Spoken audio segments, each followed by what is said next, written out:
गजब मेरा ससुराल मिला है। छी, ये रूम है। ये रूम कम कबाड़ खाना ज्यादा लग रहा है। पर मैं क्या करूं, मेरे माँ पापा भी तो वैसे थे। अरे दीदी बधाई हो, आखिरकार आपका बेटा का शादी हो ही गया। अरे थैंक यू सरला, मैंने जैसा सोचा था वैसी बहू पाई हूँ मैं। अरे आशा तो दिखा भी देना अपनी बहू का चेहरा, कैसी बहू आई है। बहुत तारीफ सुन रही हूँ तुम्हारी बहू के बारे में। अच्छा ठीक है, अभी लेकर के आती हूँ बहू को। हाँ, जल्दी लेकर आइए दीदी। बहू चलो ना, कुछ मेरी सहेली आई हुई है, अपना मुंह दिखाई करवा लो ना। माँ जी ये सब आप कल कर लीजिएगा, आज मैं बहुत थक गई हूँ, मुझे बहुत जोरों की नींद आ रही है माँ जी, मैं सोने जा रही हूँ। अरे बहू ज्यादा समय नहीं लगेगा, बस सब लोग तुम्हें देख लेंगे और आशीर्वाद दे देंगे। अरे नहीं माँ जी, ये सब में ना काफी टाइम लग जाएगा, मुझसे ये सब नहीं होता, आप ये सब कल कर लीजिएगा ना। अरे पूनम थोड़ी देर बैठ जाओ ना, सब कितने दूर दूर से आए हैं तुम्हें देखने के लिए। आपको बैठना है तो बैठिए, मुझे बख्श दीजिए। अरे पूनम हमारी बात तो सुनो। मैंने बोला ना, नहीं तो नहीं, जो होगा कल होगा। अरे सरला, आजकल ना बहुएं बहुत थक जाती है, और तू जान ही रही है आजकल की लड़कियां ना बहुत कमजोर हो जाती है। वो बहुत थक गई है। आप लोग ऐसा कीजिए, कल आइएगा ना, कल बहू से मिल लीजिएगा, जब तक मैं मिठाई लेकर आती हूँ, आप लोग मिठाई खाओ। अरे आशा, किसी बहू को बना रही हो तुम? तुम्हारी बहू तो लगता है कि बहुत तेज तर्रार है, हम लोग से तो आशीर्वाद भी नहीं ली और बोल दी सीधे कि कल मैं कर लूंगी, ये थोड़ी ना होता है आशा। हाँ दीदी बिल्कुल ये सही बोल रही हैं, लगता है आपकी बहू सचमुच में बहुत तेज तर्रार है, थोड़ा बचकर रहिएगा। अब मिठाई क्या खाऊं, बहू को तो आशीर्वाद देने आई थी। अरे नहीं, ऐसी कोई बात नहीं है, वो क्या है ना कि शादी में थोड़ा ज्यादा थक गई है ना, इसीलिए उसे थोड़ा परेशानी हो रहा है। अरे हाँ सरला, चलो जाने दो ना, वैसे भी इसकी बहू है, ये जाने कैसे क्या करना है बहू को। चलो मैं तो चली, तुम्हें बैठना है तो बैठो। अरे नहीं दीदी, मैं भी साथ में चलूंगी, चलिए। अरे इतना जल्दी कहाँ जाने लगे आप लोग, मिठाई तो खाते जाइए ना। अरे जिसे देखना था वो तो आई ही नहीं आशा, हम लोग मिठाई खाकर क्या करेंगे, क्या मिठाई हम लोग नहीं खाए हैं? हाँ दीदी, जब आपकी बहू अच्छी मूड में होगी ना तो बता दीजिएगा, हम लोग आ जाएंगे आपकी बहू को देखने। अरे ऐसे मत कहो ना, आप लोग रुको, मैं मिठाई लेकर आती हूँ। अरे मैंने बोला ना आशा, हम लोग मिठाई के भूखे नहीं है, बहू के देखने आई थी, बहू तो आई ही नहीं। सरला तुम्हें चलना है या यही रुकना है? अरे नहीं दीदी, चलिए मैं भी साथ में चलती हूँ। ये बहू नहीं आई, ये लोग पास पड़ोस वाले सब तरह तरह की बातें बनाएंगे, अभी तो ये दोनों बातें बना कर गई, अब तो पास पड़ोस में जाने में भी मुझे शर्मिंदगी महसूस होगी। सब मुंह पर तो कुछ और पीठ पीछे कुछ और बोलेंगे लोग। यहाँ बैठ करके तुम फोन ही चला रही हो ना, कुछ लोग आए हुए थे, उन लोगों के पास जाकर के बैठ जाती तो क्या हो जाता तुम्हें। देखिए मुझे बहुत थकान हो रही थी, इसलिए मैं नहीं गई, और वैसे भी मुझे कोई इच्छा नहीं थी उन औरतों के बीच में बैठने का। अगर थोड़ी देर बैठ जाती ना तो तुम्हारा कुछ बिगड़ नहीं जाता। तुम्हें पता नहीं है कि माँ को कितना शर्मिंदा महसूस हुआ, सब औरतें तरह तरह के कितने बात बना रही थी, सिर्फ तुम्हारी वजह से मेरी माँ को शर्मिंदा होना पड़ा। अरे पता नहीं सारे लड़के माँ माँ का गुण क्यों गाते रहते हैं, मुझे तो समझ में नहीं आता है। देखिए अब हमारी शादी हो चुकी है, आपको मेरी खुशी का सबसे पहले ध्यान होनी चाहिए, ना कि माँ की खुशी का, समझे आप? मैं जानता हूँ कि मेरी शादी हो गई है, लेकिन मैं तुम्हें ये बता रहा हूँ कि तुम्हें भी बहू के सारे फर्ज निभाना चाहिए। देखिए मुझे ये बिल्कुल भी पसंद नहीं है कि अपनी माँ की वजह से मुझसे लड़े। मैं अपनी माँ की वजह से नहीं लड़ रहा हूँ तुमसे, तुम्हारी आज हरकत ही वैसी थी। अच्छा तो मैं ऐसी ही हूँ, क्या कर लेंगे आप? और अब मुझे नींद आ रही है तो मुझे बीच में डिस्टर्ब मत कीजिए। मैं कभी सोचा नहीं था कि शादी के बाद पहली रात में ही हम लोगों में इस तरीके से झगड़ा होगा। लगता है बहू आज भी नहीं आएगी किचन में, कोई बात नहीं, पहले भी तो मैं ही खाना बनाती थी, बना लेती हूँ। माँ किचन में? माँ? अरे बेटा अभी चाय लाई, तू जा ना, बैठना।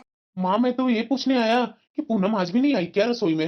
अरे बेटा जाने दो ना, बहू को अभी अक्ल नहीं है, अक्ल होगी ना धीरे धीरे सब संभाल लेगी। क्या माँ, अक्ल नहीं है अक्ल नहीं है, शादी के 1 महीना हो गया, अभी तक वो अपने बेडरूम में ही रहेगी, सारा काम उसका तुम कर देगी। माँ इस तरीके से बहू को सर पर बिठाना अच्छी बात नहीं है माँ, मैं कुछ बोलता हूँ तो मुझे ही उसके सामने डांट देती है, लेकिन आज फिर से मैं तुम्हें बोल रहा हूँ कि इतना बहू को सर पर मत चढ़ा। अरे चल पगले, तुझे भी मैं सर पर ही बिठा रखी हूँ, इसलिए तू बहू के बारे में इस तरीके से बोल रहा है। अरे बहू है, अभी थोड़ी ना उसे एक्सपीरियंस है कि मेरी शादी हुई है तो सारा काम घर का मुझे ही करना है, धीरे धीरे सीखेगी संभलेगी, सब उसी को संभालना आगे जा करके, तो अभी क्यों इतना उसे प्रेशर देना। जा ऑफिस नहीं जाना तुझे, लंच बना दी हूँ मैं। अच्छा ठीक है माँ, जैसी तेरी मर्जी, मुझसे फिर मत बोलना। अरे जा पहले ऑफिस के लिए तैयार हो। मैं क्या करूँ, बेटा को तो जैसे तैसे बोल करके चुप करा देती हूँ, लेकिन मुझे भी नहीं अच्छा लगता है कि बहू इस तरीके से घर में दिन रात आराम करती रहे, फोन पर अपना मायके में लगी रहे और घर का काम पर ध्यान न दे। कल वैसे भी दाल बनाई तो बोलती है बहू, माँ जी दाल बहुत पतली है, थोड़ी गाढ़ी बनाया कीजिए। अरे इसे तो खुद काम करना चाहिए, लेकिन बहू तो अपने बेडरूम में बैठे बैठे ऑर्डर देते रहती है। मैं करूँ तो क्या करूँ? बेटा को कुछ बोलूंगी तो बेटा और बहू में लड़ाई होगी। मैं नहीं चाहती हूँ कि बेटा और बहू के बीच में लड़ाई हो। अरे मैं कहाँ बोल रहा हूँ कि मत जा अपने दोस्तों से मिलने। मैं तो बस इतना तुम्हें बोल रहा हूँ कि तुम्हें जहां भी जाना है तो बता कर जाना।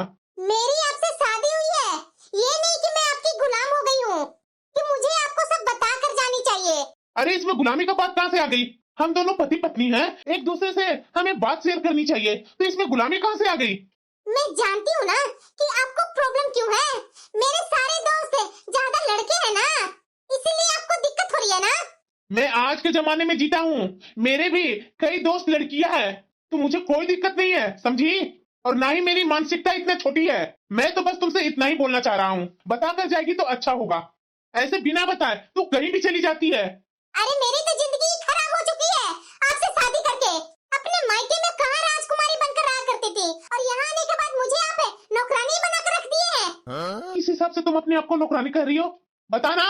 माँ ने तुमसे अभी तक कोई काम नहीं करवाई, उल्टा इस उम्र में वो खुद घर का सारे काम करती है। हाँ, आप सारा दिन माँ माँ का गुण गाते रहिए। तुमसे ना बात करना ही बेकार है। हाँ तो मत कीजिए ना। आपको कौन बोल रहा है कि मेरे साथ बात कीजिए? मुझे भी नहीं करनी है आपसे बात। और वैसे भी मेरे से बहुत लोग हैं बात करने वाले। जो करना हो करो। मेरे और इसके बीच में कभी भी रिश्ता अच्छा गया ही नहीं। ना मेरी ये शादी में न कहीं प्यार है और न कहीं लगाव। जब जब मैं अपने रिश्ते को बचाने की कोशिश करा, ये पूनम हमेशा मुझे दुखी पहुंचाई। मेरी जो मर्जी होगी वो मैं करूंगी। मैं भी देखती हूँ कि कौन मुझे रोकता है। पति है तो क्या हुआ, हर चीज में रोक टोक मैं बर्दाश्त नहीं करूंगी।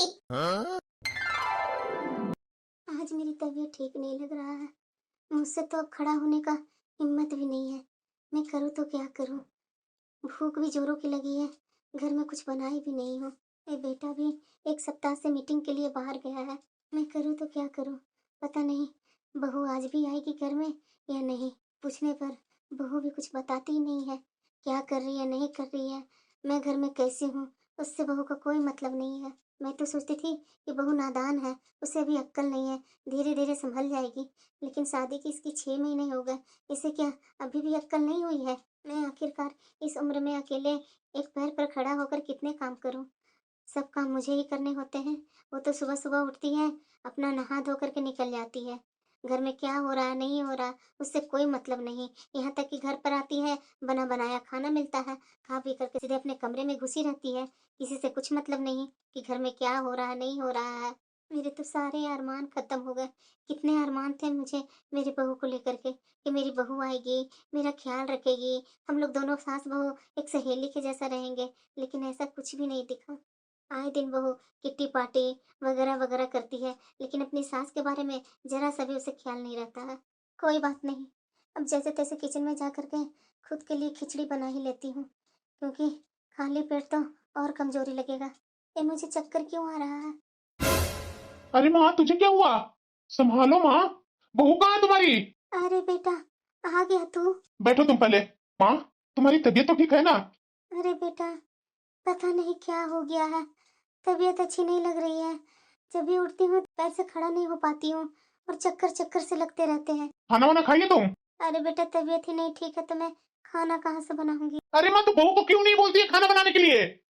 बेटा मैं क्या बोलूं, बहू कई दिनों से घर नहीं वापस आई है। जो तुम गया है उसके दूसरे दिन ही घर से बहू चली गई, पूछने पर कुछ बताए भी नहीं। तो मैं क्या करती? क्या? बेटा, बहू से झगड़ना मत। उसे कुछ भी बोलना है ना तो प्यार से बोल, प्यार से समझा। ये बात बात में झगड़ा अच्छा नहीं लगता है बेटा। माँ तुम यहाँ से हिलना मत, मैं अभी किचन में देख करके आता हूँ कि खाने को कुछ है या नहीं है। पहले खाना खाओ, उसके बाद में बात करते हैं। पूछने का तो हक मैं कब का छोड़ दिया। बता सकती हो कहाँ इतने दिनों तक गई थी? जब पूछने का हक छोड़ दिया है तो पूछ क्यों रहा है? मेरी जिंदगी है, मैं चाहे जहाँ जाऊं। तुम्हारी जिंदगी है तो हमारे घर में रह क्यों रही है? क्यों न रहूं? मेरी शादी हुई है तुमसे, ये घर मेरा है, मैं भला यहाँ क्यों न रहूं? पूछ रहा कहाँ गई थी? मैं क्या करूं, इससे मैं परेशान होकर रह गया हूं। पूनम, अब क्या हुआ तुझे? मैंने यहाँ पैसे रखे थे, कहाँ गए? मुझे जरूरत है तो मैंने ले लिए। अरे मुझसे एक बार पूछ तो ली होती। क्यों? मैं कहाँ जाऊँ पैसे लेने? अरे वो मेरे पैसे नहीं थे, ऑफिस के पैसे थे। मेरे बॉस ने मुझे संभाल कर रखने के लिए दिए थे। हाँ, वही मैं सोचूं कि तुम जैसे कंगाल के पास इतने सारे पैसे कहाँ से आए? अपनी जबान संभाल करके बात करो, और जितने पैसे लिए हैं सारे के सारे वापस करो। वो सब तो खर्च हो गए, नहीं है मेरे पास कोई पैसे। क्या सारे पैसे तूने खर्च कर दिए? ऐसा तूने क्या ले लिया जो सारे पैसे खर्च हो गए? अब मैं एक एक पैसे का हिसाब दूं तुझे? 30,000 रुपया यहाँ था, 1-2 रुपया नहीं था जो तुमसे हिसाब न मांगू। बताओ मुझे, तुम कहाँ खर्च किए पैसे? मेरे पापा को भी पता नहीं क्या सूझी थी जो मेरी शादी तुम जैसे कंगाल आदमी के साथ कर दिए। मेरी जरूरत तो तुम कभी पूरी नहीं करते। बड़ा है मेरे से हिसाब लेने वाले। एक तो मेरे पैसे लिए और उसके बाद ऐसा बर्ताव कर रही है तुम। अगर तुम्हें मुझसे शादी नहीं करनी थी तो पहले ही बोल देती। ये इस तरीके से रोज रोज परेशान तो नहीं होता ना मैं। मैंने अपने पापा के कहने पर तुमसे शादी की थी, वरना तुम जैसे इंसान को तो मैं घास भी न डालूं। देखो पूनम, तू हद से ज्यादा बढ़ रही हो। पहले तो मुझे वो पैसे दो, मेरे बॉस के देने वो पैसे। मैंने बोला ना, नहीं है मेरे पास पैसे। मेरे दोस्त की जरूरत है तो मैंने पैसे दे दिए अपने दोस्त को। अच्छा, ऐसा कौन सा दोस्त है तुम्हारे जो इतने इतने पैसे तुम देते रहती हो? तुम्हें क्यों मतलब है उससे? तुम जैसे इंसान के साथ मुझे रहना ही नहीं है। अरे तुझे क्या मेरे साथ रहना नहीं है? मैं बोल रहा हूँ कि तेरे साथ मुझे नहीं रहना है, बस मुझे तेरे से तलाक चाहिए। हाँ तो ले लो ना तलाक, मुझे कोई फर्क नहीं पड़ता है। मैं जा रही हूँ अपने मायके। अरे चली जाओ, जाओ जहां जाना वहां जाओ, मुझे तुमसे कोई मतलब नहीं है। फिर कभी भी अपनी शक्ल मत दिखाना जिंदगी में मुझे। तुमने जितना मुझे दुख दिया है ना, शायद मैं इससे कभी उभर पाऊं। मैं कौन सा तुम्हारे साथ रहने के लिए मरी जा रही हूँ? मुझे भी तेरी शक्ल देखने की शौक नहीं है। मैं भी कभी अपने मायके जा रही हूँ। अरे जा मायके जा, चाहे फ्रेंड के पास जा, मुझे तुमसे कोई मतलब नहीं है। जब मेरी तकलीफ में, मेरी परेशानी में तू कभी काम नहीं आई तो पत्नी किस काम का? तुम जैसे फटीचर के साथ रहने का मुझे कोई शौक नहीं है। काम आऊंगी मैं तुम्हारी। अपनी को नौकरानी समझ रखा था क्या? तो कौन तुम्हें रानी बना कर रखेगा? मैं भी देख लूंगा, जा यहाँ से। अरे बेटा, ये बहू कहाँ जा रही है बैग पैक करके? अरे बेटा रोक उसे। माँ, उसे जहाँ जाना उसे जाने दो, मुझे नहीं रोकना उसे। अरे बेटा, वो तुम्हारी पत्नी है, तुम्हारी शादी हो चुकी है उससे। ऐसे कैसे? अरे ऐसे कैसे माँ? क्या क्या बोल रही है तुम? तुम्हें पता नहीं है हमारे इस रिश्ते में ना न कभी प्यार थी और न कभी लगाव थी, इसलिए शादी का होना ना होना इससे कोई फर्क नहीं पड़ता है। ये क्या हो गया? मैं कभी सोची नहीं थी कि बहू इस तरीके से छोड़ करके अपने मायके चली जाएगी। पास पड़ोस वाले रिश्तेदार में सब क्या कहेंगे? हर जगह हमारी बदनामी होगी। ना ना ना, ऐसा नहीं होने दूंगी मैं। माँ, अब आप कुछ नहीं करोगी। अगर माँ तुम पूनम या पूनम के घर वालों के पास फोन किया ना तो मैं इस घर में वापस आऊंगा नहीं। ये क्या बोल रही है बिटिया तू? तू तलाक लेगी दामाद जी से? तलाक? हाँ माँ, मैं उस रिश्ते में अब नहीं रहूंगी।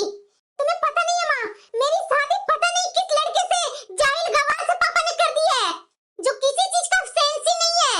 पुराने जमाने जैसा माँ माँ करता फिरता दौड़ता है अपनी माँ के पीछे। क्या सोचता है कि उसकी नौकरानी हूँ मैं? शादी हो गई है तो क्या मैं उसके घर के चारों तरफ का सारा काम मैं ही करूँ? माँ, मैं खुले विचारों वाली लड़की हूँ। मुझे ऐसे बंधन में बंध कर नहीं रहना है। मुझे उससे छुटकारा चाहिए और मैं उसे तलाक देकर रहूंगी। ये क्या बोल रही है बेटा तू? माँ, मैंने बोला ना, नहीं तो नहीं उसके साथ रहूंगी। बताओ, ढंग से पैसा कमाता नहीं है, कुछ पैसे घर में थे, मेरे दोस्त को जरूरत था पैसा, वो पैसे मैंने अपने दोस्त को दे दी, तो मेरा पति मुझ पर गुस्सा हो रहा है कि पैसे कहीं से भी लाओ। ये कोई मतलब रखता है? ऐसा पति होता है माँ? अरे मेरी भी जिंदगी है। पिकनिक पर मैं अपनी सहेली के साथ चली गई बाहर घूमने के लिए, तो इस बीच में इसकी माँ की तबीयत खराब हो गई। जब मैं घर आई उसके बाद मेरा पति, तुम्हें पता नहीं है कि कैसी कैसी बातें सुनाया था मुझे। अरे माँ, तुझे मैं क्या क्या बताऊं? मुझे तो अब उस घर में बिल्कुल भी नहीं रहना है। जरा सा भी मुझे रहने का इच्छा नहीं है। मैं अपना सारा रिश्ता खत्म करके आई हूँ माँ। बस दीदी, बहुत हो गया आपका। क्या बक रही है भाभी? मैं बक रही हूँ? ये हमारा घर है, आपका यहाँ मनमानी नहीं चलने वाला है, समझे ना? माँ, ये देखो, भाभी की है औकात, मुझे इस तरीके से बोल रही है। मेरी शादी तो पहले भीगी बिल्ली बन करके यहाँ से वहाँ चलती थी, मेरी शादी होने के बाद इनमें इतनी जुबान आ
नहीं। हाँ, हक बनता जब ये रिश्ता सही रखते तो। हक की बात कर रहे हैं ना, घर पर आप सोचते हैं ना कि हक है, तो ये घर भी आपका बेटा ने लिए हैं। आप लोग का हक का घर है गांव पर का जमीन को आप दे दीजिए दीदी को, लेकिन यहाँ मैं इन्हें एक फुटी कौड़ी नहीं देने दूंगी। मैं भी देखती हूँ कि यहाँ कैसे रहती है। इन्हें रहना है तो गांव पर जाकर रहे, लेकिन यहाँ नहीं रहने दूंगी मैं इन्हें। क्या गांव पर? हाँ गांव पर। आप गांव के लायक ही है। आज के जमाने की बात करती है ना, मैं खुले बिचारे वाली हूँ, तो जॉब क्यों नहीं करती? दूसरे को पैसे फेंकने पर क्यों तुले हुए रहते हैं? जिस दिन आप कमाएंगे ना, उस दिन आपको पैसे का एहसास होगा कि पैसे क्या होती है। फिलहाल मैं आपसे बहस नहीं करना चाहती हूँ। चुपचाप से जहाँ से आए हैं वहाँ चले जाइए, नहीं तो आपको दोस्त ने कोई बरगलाया है कि तुम तलाक दे दो पति को, तो आप उसी दोस्त के पास जाइए, रहिए, मुझे आपसे कोई मतलब नहीं है। और माँ जी, आप इस बीच में कोई शब्द नहीं बोलेंगे। जो अपने ससुराल में किए हैं ना, वो मैं जानती हूँ। जरा ये बताइए माँ जी, मैं दीदी के जैसा करूंगी, आप बर्दाश्त कर लेंगे? अरे बहू, ऐसा क्या करती मेरी बेटी जो हाथे के साथ मेरी बेटी पर इतना जहर उगल रही है? ये तो अपनी बेटी से ही पूछिए माँ जी कि अपने ससुराल में कैसे रहते हैं और क्या क्या कांड करते हैं। वो तो मैं 2 दिन पहले इनके पास फोन लगाई थी समाचार पूछने के लिए कि इतने दिन हो गए हैं, दीदी कहाँ है? दीदी का कभी फोन नहीं आता है, लेकिन इनका फोन इनके पति ने उठाए, सारा बात इनके पति ने बताए। तब मुझे समझ में आ गया कि ये दीदी अपने ससुराल में क्या कर रही है। अगर विश्वास नहीं है ना, तो खुद दामाद जी के पास फोन लगा लीजिए, नहीं तो इनके ससुराल जाकर के इनकी सास से जाकर पूछिए। जब दामाद जी ऑफिस के चलते कहीं बाहर जाते हैं, तो इस बीच में आपकी बेटी चली जाती है पता नहीं किस किस के साथ कहाँ। इनकी सास इनके पीठ पीछे बीमारी के अवस्था में कैसे कैसे क्या गुजर बसर करते हैं ना, जी इनके पति से पूछिए। मैं आपसे क्या क्या बताऊं माँ जी कि अपने ससुराल में किस तरीके से रहते हैं, कैसा किसके साथ बर्ताव करते हैं। मायके में तो माँ बाप सह लिए, मैं भी थी सह ली, लेकिन अब इनका गलतियाँ, इनकी बदतमीजियाँ मैं नहीं सहूंगी। इन्हें आपको रखना है तो गांव पर ले जाकर के रखिए, मैं आज जरा सा भी एक रूम का भी जगह नहीं दूंगी। भाभी, ये कैसी बातें कर रहे हैं? कैसी बातें कर रही हूँ? जो कर रही हूँ सही कर रही हूँ। तुम्हें बताओ, मैं अपने ससुराल छोड़ करके आ गई हूँ और भाभी इस तरीके से कर रही है, मैं कहाँ जाऊँ माँ? मौजी, इनके नौटंकी में ना आप ही फंसिएगा, मैं नहीं फंसने वाली हूँ। मैं फिर से आपसे बोल रही हूँ कि आपको इन्हें रखना है तो गांव लेकर के जाइए, वरना यहाँ मैं जरा सा भी जगह नहीं दूंगी। बहुत इनकी खातिरदारी कर ली, लेकिन अब मैं खातिरदारी नहीं करूंगी। अगर मेरे से खातिरदारी करवानी है ना, तो बताइए, जैसे जैसे ये अपनी सास के साथ बर्ताव करती थी ना, ठीक वैसे ही मैं आपके साथ बर्ताव करती हूँ। आप झेल पाएंगे? इसीलिए माँ जी, अपनी बेटी को जिंदगी बचाना है ना, तो बेटी को समझाइए। इस तरीके से मायके में रखने से उनका ही घर बर्बाद होगा। मैं आपकी दुश्मन नहीं हूँ, बहू हूँ, थोड़ा मेरी बात समझिए। माँ, क्या मामा लगा रखी है? चुप करो। तेरी शादी हो चुकी है, मायके 2-4 दिन के लिए आएगी तो तुम्हारा स्वागत है, हमेशा के लिए आएगी तो तू समझ ले कि तुम्हें क्या करना है। ये जो तू अपने ससुराल में कांड करके आई है ना, मैं इसको बिल्कुल भी बढ़ावा नहीं दूंगी। माँ, तू भी भाभी के जैसा बोलने लगी। क्यों ना बोलूं? अरे मुझे किस लायक तू रहने दी है? तुम तो मुझे मेरे नजरों में ही गिरा दी। छी, मैंने कभी सोची थी कि तू अपनी सास के साथ इस तरह से बुरा बर्ताव करेगी, पति के साथ ऐसा बर्ताव करेगी। यही संस्कार दी थी मैंने तुम्हें। अभी के अभी यहाँ से जा, अपने ससुराल और पति से और सास से माफी मांग और वहीं रह। माँ, क्या माँ, तुम्हारी सास अच्छी नहीं है? जहाँ तक जानती हूँ कि तुम्हारी सास अच्छी है, दामाद जी गंदे हैं? नहीं, दामाद जी भी अच्छे हैं, सारी गलतियाँ तेरे में है और मेरी ही छूट का नतीजा है जो तू इस तरीके से बिगड़ गई है। तू अभी के अभी उल्टे पैर यहाँ से जा, तेरा यहाँ कोई जगह नहीं है। हाँ, ससुराल से हंसी खुशी आएगी ना, तो तुम्हारा स्वागत हम लोग सब करेंगे, लेकिन इस तरीके से लड़ झगड़ करके आएगी ना, तो यहाँ तेरा कोई जगह नहीं है। अभी के अभी यहाँ से जा। मैं क्या करूँ? अपने पति से तो मैं बहुत जैसे तैसे बोल करके आई हूँ। माँ मुझे यहाँ रखना नहीं चाहती है, भाभी वैसे ही बोल रही है, मैं जाऊँ तो कहाँ जाऊँ? मैं भी अपनी सहेली की बातों में आ गई थी, मैंने तो अपने ही पैर पर कुल्हाड़ी मार दी। कहाँ जाऊँ मैं?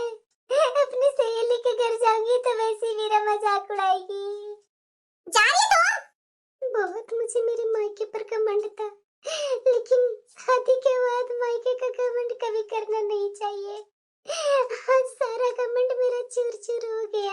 मैं बोल कर आई थी कि मैं कभी नहीं घर में आऊंगी और मुझे न चाहते हुए वहाँ जाना पड़ रहा है। और वैसे भी मैंने तो अपने ससुराल में कभी किसी के साथ अच्छा बर्ताव की ही नहीं आज तक। हमेशा अपनी सास माँ ने न अपने पति को कभी इज्जत दी। मैंने कितनी बड़ी गलती कर दी। जब मेरी भाभी यहाँ आई थी तब भाभी के साथ मैंने कितना बुरा बर्ताव किया। भाभी भी तो यहाँ से अपना घर छोड़कर जा सकती थी, लेकिन नहीं, वो यहाँ रही, मेरी सारी बदतमीजियाँ सही। लेकिन भाभी अब मेरी बदतमीजियाँ सहने के लिए तैयार ही नहीं है। इसीलिए कहा जाता है कि शादी के बाद मायका पर कोई हक ही नहीं होता। मैंने क्या कर दिया? कौन सा मुंह लेकर के जाऊं अपना ससुराल? बहू तुम? माँ जी मुझे माफ कर दीजिए माँ जी। मैं गलती में अनजाने में हो करके इतनी गलतियाँ करते गई। माँ जी बहुत अच्छे हैं आप। इतनी गलतियाँ करने के बावजूद भी आज तक मुझ पर कभी भी नहीं गुस्सा है। मुझे माफ कर दीजिए माँ जी। मैं कहाँ जाऊँ माँ जी? गुस्सा होकर के तो अपने मायके गई थी, लेकिन मायके में मेरी माँ नहीं रहने दी माँ जी। तुम जैसे के साथ यही होता है। अगर मायके में तुम्हारी माँ रख लेती तो तुम्हें अपनी गलती का एहसास नहीं होता ना। प्लीज मुझे माफ कर दीजिए। मैं आपको समझ नहीं पाई। सॉरी, मुझे माफ कर दीजिए। मैं अपनी सहेलियों की बातों में आ गई थी। आगे से ऐसी गलती दोबारा नहीं करूंगी। सॉरी ना। आपके पैसे मैं ली हूँ ना, मैं वादा करती हूँ उससे मैं मांग करके ले आऊंगी पैसे। लेकिन मुझे इस तरीके से घर से निकालिए नहीं। मुझे आपसे तलाक नहीं चाहिए। आप मुझे एक कोने में कहीं रहने का मौका दे दीजिए। मैं अब पहले जैसा कोई भी आदत नहीं करूंगी। मैं अपने आप को बदलूंगी। प्लीज एक बार आप मुझे माफ कर दीजिए। मैं वैसी गलती कभी नहीं करूंगी। मुझे माफ कर दीजिए आप। अरे बेटा माफ कर दे बेटा। बहू है इस घर की, तुम्हारी पत्नी है। तुम बोल रही है माँ, तुम्हें जरा सा भी कभी भी इज्जत दी है? तुम्हारी बीमारी में भी ये छोड़ करके अपनी सहेलियों के साथ पिकनिक करती थी, किट्टी पार्टी करती थी, अपना भूल गई? इसे तुम माफ करने के लिए बोल रही है? अरे बेटा गलती इंसानों से न होती है। जब बहू माफी मांग रही है तो माफ कर दो ना। हर कोई को एक बार सुधरने का मौका देना चाहिए। मेरे कहने पर बेटा एक बार मान जाओ। अगर बहू नहीं सुधरी तो फिर मैं नहीं कुछ बोलूंगी। बहू उठो। बहू मेरा बेटा को फिर से धोखा मत देना। मेरा बेटा को फिर से तुम्हें वही विश्वास लाना होगा। माँ जी आपका बेटा मुझे माफ कर देंगे ना?